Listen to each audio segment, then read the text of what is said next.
현장 목소리 손흥민 재계약 이슈에 이변 박지성. 현지 분위기 별반 다르지 않아 가장 중요한 건 행복 축구. JS 파운데이션 박지성 이사장이 최근 불거진 토트넘 핫스퍼와 손흥민 32의 재계약 이슈에 대해 자신의 의견을 밝혔다. 박지성 이사장은 8일 오전 11시 수원 월드컵 경기장 WI 컨벤션에서 제13회 JS 파운데이션 재능학생 후원금 전달식 따뜻한 사랑의 나눔을 열고 재능학생으로 선발된 예체능 인재들에게 축하 인사 및 후원금을 전달하는 시간을 가졌다.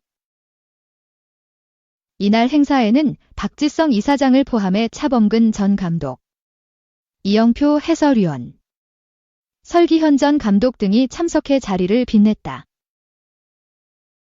재단은 축구뿐 아니라 다양한 예체능 분야 재능학생을 선발했고 박지성 이사장은 한 명 한 명 후원금을 직접 전달하며 뜻깊은 추억을 선사했다. 박지성 이사장은 길년 중 가장 행복감을 느끼는 하루라며 재능학생들에게도 오늘 이 자리가 꿈을 이루기 위한 동기부여로 작용했으면 한다고 소감을 전했다. 행사 종료 후 취재진 인터뷰에 응한 박지성 이사장은 최근 문화체육관 관광부 감사 등으로 흉흉한 대한민국 축구 내부 및 손흥민 재계약 등 관련해 다양한 질문을 받았다. 어느덧 30대 중반을 바라보고 있는 손흥민은 올해 토트넘과 계약 마지막 해에 접어들었다. 영국 매체 TBR 풋볼은 토트넘이 손흥민과 재계약 협상을 철회했다며 기 같은 결정에 손흥민 캠프가 큰 충격을 받았다고 보도한 바 있다. 이대로라면 토트넘에서 미래를 장담할 수 없는 상황이다. 바르셀로나, 아틀레티코 마드리드, 페네르바흐체 SK, 사우디 프로페셔널리그 등 각종 이적설 또한 끊이지 않고 있다. 손흥민이 머지않아 국가대표팀 은퇴를 결정할 수 있을지 묻는 질문에 박지성 이사장은 글쎄,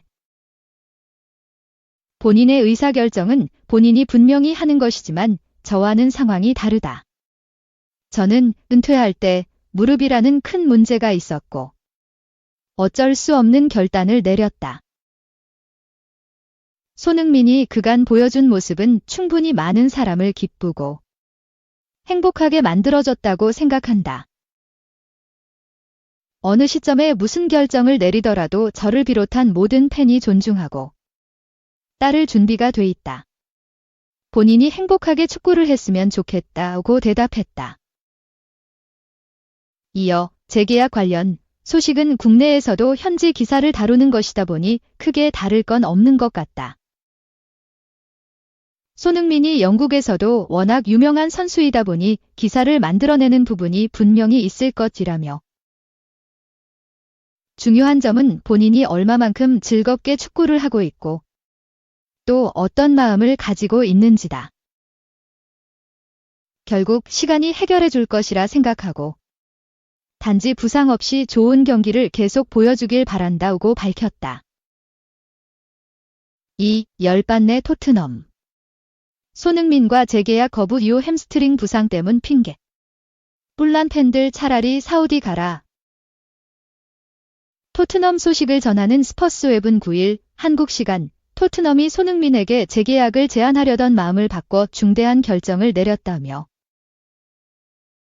손흥민에게 장기 계약을 제안하는 대신 1년 연장 옵션을 행사할 것이다 라고 전했다. 이어 손흥민의 계약을 올 시즌을 끝으로 끝난다. 하지만 그가 자유계약 FA로 떠나는 것을 두려워할 필요가 없다. 토트넘은 손흥민과 1년 연장 옵션을 행사할 수 있기 때문이다 라며 손흥민은 사실상 2026년 6월까지 계약인 셈이다 라고 설명했다. 스퍼스웹은 영국 기브미 스포츠 보도를 인용해 토트넘은 손흥민의 연봉이 부담돼 장기 계약이 아닌 1년 연장 옵션을 제안할 것이다 라며 토트넘 고위층은 장기 계약이 아닌 1년만 연장하는 것이 더 합리적이라고 판단했다고 전했다. 장기 계약을 고민하는 또 다른 이유는 손흥민의 최근 부상 이슈 때문인 것으로 전해졌다. 매체는 토트넘이 손흥민과 재계약에 신중한 이유는 손흥민의 햄스트링, 허벅지 뒤 근육 때문이다. 이에 토트넘은 성급한 결정보다 기다려야 한다는 확신을 갖게 됐다고 설명했다. 손흥민의 계약은 원래 내년 6월까지지만 1년을 더 연장할 수 있는 옵션이 포함됐다. 지난 시즌까지만 해도 토트넘이 팀 레전드 손흥민에게 장기 계약을 제안한다는 예상이 지배적이었다. 더욱이 지난 시즌 팀 내 최다골을 넣으며 에이스로 활약했기에 장기 재계약은 바로 이뤄지는 듯했다. 하지만 계약 종료가 1년채 남지 않은 지금까지도 계약 연장 소식이 들리지 않고 있다. 토트넘이 손흥민과 장기 계약을 맺지 않는 이유는 여러 가지로 해석된다. 주급 19만 파운드, 약 3억 3천만 원로 팀 내 최고 주급을 받은 손흥민과 재계약을 맺는다면 토트넘은 지금보다 많은 금액을 줘야 한다. 손흥민이 여전히 팀 에이스로서 활약을 보여주고 있지만 30이 훌쩍 넘은 선수에게 고액 연봉을 줘야 하는 부담을 느끼는 것이다. 또 향후 손흥민의 활약 여부도 좋게 전망하지 않는다는 의미다. 토트넘은 연장 옵션을 발동해 2026년까지 손흥민을 안정적으로 잡아놓고 이후 합의점을 찾을 것으로 보인다. 하지만 손흥민이 연장 옵션을 발동하지 않고 내년 여름 토트넘을 떠날 가능성도 제기됐다. 스페인 카탈루냐 엘나시오날은 지난 5일 손흥민은 자유계약, FA, 선수 중 가장 흥미로운 자원이다. 내년 6월 계약이 만료되면 토트넘을 떠날 수도 있다며 바르셀로나와 잉글리시 프리미어리그, GPL, 다수의 팀이 손흥민을 노리고 있다고 전했다. 매체는 리버풀, 맨체스터 유나이티드, 첼시, 아스톤 빌라, 뉴캐슬 등 많은 팀이 손흥민 영입 기회를 엿보고 있다. EPL 내에서 새 팀을 찾는 것은 문제가 되지 않을 것이다 라고 전했다. 토트넘 팬들은 토트넘이 구단 레전드 대우를 제대로 하지 않는 방식에 실망하고 있다.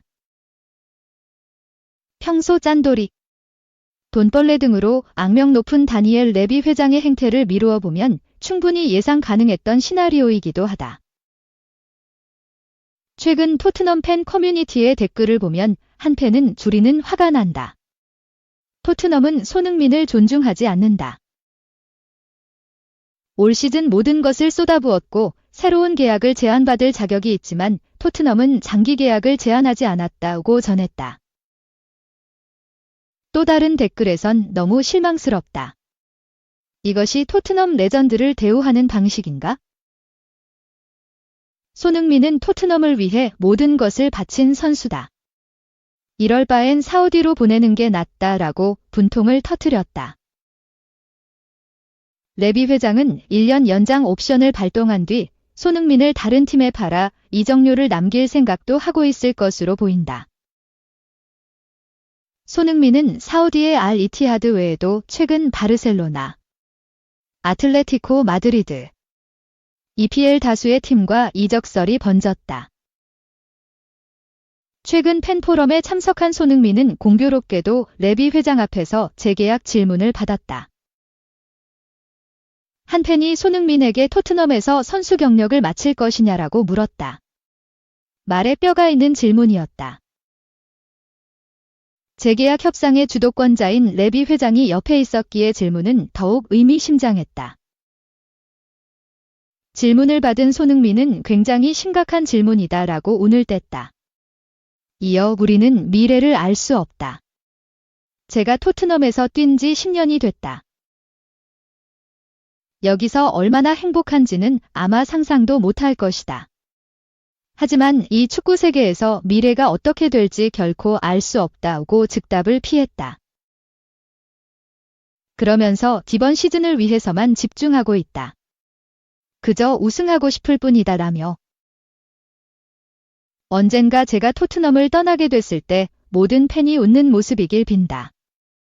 그때 저를 토트넘 레전드로 기억하는 상황이 됐으면 좋겠다고 바람을 전했다.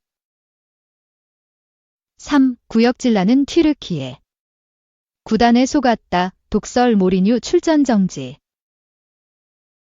9일 AP통신에 따르면 튀르키예 축구협회 징계위원회는 리그 관계자와 심판에 대해 비신사적인 발언을 한 모리뉴 감독에게 한 경기 출전 정지 징계와 벌금 90만 리라 약 3,670만 원을 부과했다. 상대 팀 팬에 대한 비신사적 행동에 대해서도 벌금 58,500리라 약 238만 원을 추가로 결정했다. 모리뉴 감독은 오는 11일 시바스포르와의 홈경기에 나설 수 없다. 모리뉴 감독은 지난 4일 튀르키예 트라브존의 파파라 파크에서 열린 2024-2025 슈페르리그 11라운드 원정 경기에서 경기 종료 직전 극장골에 힘입어 트라브존스포르를 3대2로 꺾은 직후 튀르키예 리그와 심판진이 자기 팀에 불리한 편파 판정을 내리고 있다고 저격했다. 이날 페네르바체는 비디오 판독 VAR을 거쳐 두 차례나 트라브존스포르에 페널티킥을 내줬다. 이에 대해 모리뉴는 주심이 페널티킥을 선언하지 않았는데 VAR 심판은 두 차례나 경기를 멈춰 세웠다고 비판했다. 또 전반전엔 트라브존스포르가 명백하게 레드카드를 받았어야 했다는 모리뉴 감독은 그때 VAR 심판은 뭘 한 건가? 커피를 마시고 있어서 레드카드 상황을 보지 못했을 것이라며 VAR 심판은 튀르키예 차를 마시느라 우리에게 페널티킥을 주지 않았다고 비아냥댔다. 페네르바체 지휘봉을 잡기 전 튀르키예 리그 시스템과 판정 방식에 대한 경고를 접하고는 믿지 않았다는 모리뉴 감독은 내가 들은 것보다 훨씬 심각하다고 강도 높게 규탄했다. 우리는 상대팀이 아닌 리그 시스템과 맞서 싸우고 있다. 이게 가장 어렵다는 모리뉴 감독은 우리는 오늘 좋은 팀.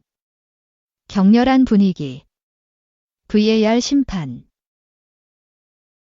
시스템을 모두 상대해야 했는데 이 많은 강자들을 모두 꺾었다는 게 믿기지 않는다며 우리가 승리를 크게 축하한 이유라고 비꼬았다.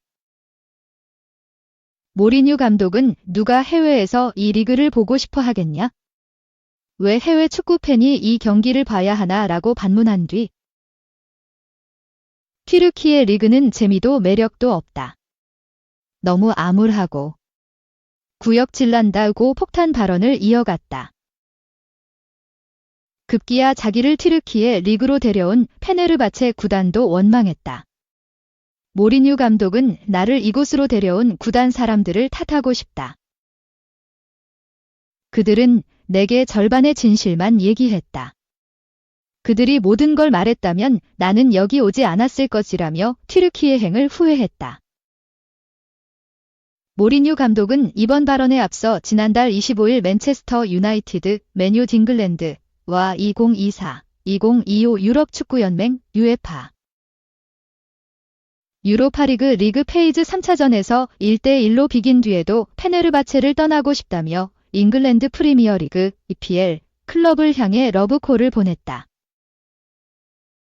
그는 지금 내가 해야 하는 가장 좋은 선택은 페네르바체를 떠나 UEFA 클럽 대항전을 치르지 않는 구단으로 가는 것이라며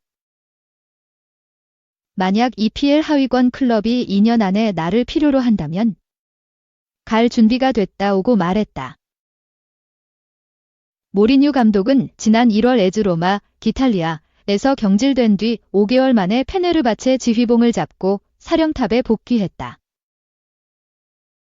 모리뉴 감독의 페네르바체는 슈페르리그에서 7승 2무 1패를 기록해 3위, 승점 23에 올라 있다.